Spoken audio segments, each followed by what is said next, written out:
नमस्कार, one India Hindi में आपका स्वागत है। केंद्रीय मंत्री रामविलास पासवान अब इस दुनिया में नहीं रहे। उनका निधन उस वक्त हुआ है जब बिहार में विधानसभा चुनाव होने जा रहा है।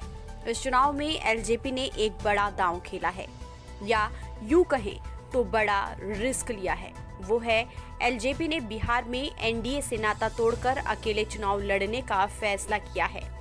ऐसे में पार्टी पर बेहतर करने की बड़ी चुनौती है।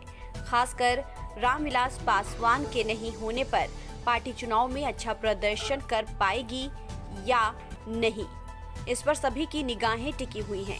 कयास लगाए जा रहे हैं कि रामविलास पासवान के निधन का असर विधानसभा चुनाव के नतीजों पर हो सकता है। उनके बेटे चिराग ने इस चुनाव में नीतीश कुमार को उखाड़ फेंकने का दम भरा है। ऐसे में सीनियर पासवान के निधन से लोक जनशक्ति पार्टी सहानुभूति वोट बटोर सकती है। पासवान के जाने से दुसाध वोट चिराग के साथ खड़े हो सकते हैं। रामविलास पासवान दशकों तक दुसाधों के सबसे बड़े नेता रहे हैं। चुनाव में दुसाधों की सक्रिय भागीदारी के चलते ही पासवान की राजनीतिक ताकत कभी कमजोर नहीं हुई। चिराग उसी ताकत को नीतीश के खिलाफ इस्तेमाल करना चाहते हैं।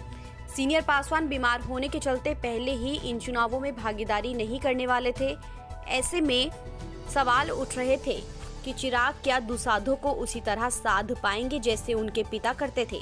पूर्व केंद्रीय मंत्री के निधन ने इसकी संभावना बढ़ा दी है कि दुसाध एकजुट होकर एलजेपी के लिए वोट करेंगे। पार्टी ने गुरुवार को नीतीश और जेडीयू को झटका देने वाले प्लान पर कदम आगे बढ़ा दिया है। करीब महीना भर पहले चिराग ने पिता की बीमारी का जिक्र करते हुए कहा था कि वो उनके राजनीतिक काम को आगे बढ़ाना चाहते हैं। बीमारी के चलते पासवान प्रचार भी नहीं करने वाले थे। एक दलित नेता के रूप में पासवान का जो कद था वो बिहार ही नहीं राष्ट्रीय स्तर के नेता थे। बीजेपी के लगभग हर बड़े नेता ने पासवान के निधन पर शोक जताया है। हालांकि चुनाव में बीजेपी और जेडीयू को एलजेपी से दो हाथ करने पड़ेंगे।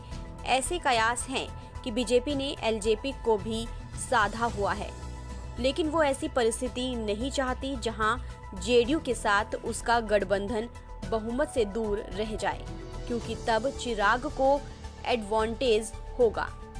चुनाव प्रचार शुरू हो रहा है। ऐसे में बीजेपी पासवान को श्रद्धांजलि तो देगी, लेकिन एलजेपी का विरोध करेगी। बीजेपी के शीर्ष नेता नीतीश कुमार के लिए अपना समर्थन बार बार दोहरा चुके हैं। पासवान के निधन से चंद घंटे पहले ही एलजेपी ने एक पत्र सार्वजनिक किया था। 24 सितंबर को बीजेपी अध्यक्ष जेपी नड्डा को लिखी चिट्ठी में चिराग ने कहा था कि जब उनके पिता राज्यसभा सीट के लिए नामांकन दाखिल करने से पहले मुलाकात कर समझाने गए थे तो नीतीश का व्यवहार ठीक नहीं था। जब ये चिट्ठी सार्वजनिक हो गई है तो इसे फैलाकर एलजेपी की पोजीशन को और मजबूत करने की कोशिश होगी। फिलहाल इस खबर में इतना ही। देश और दुनिया की तमाम खबरों के लिए आप बने रहिए वन इंडिया हिंदी के साथ।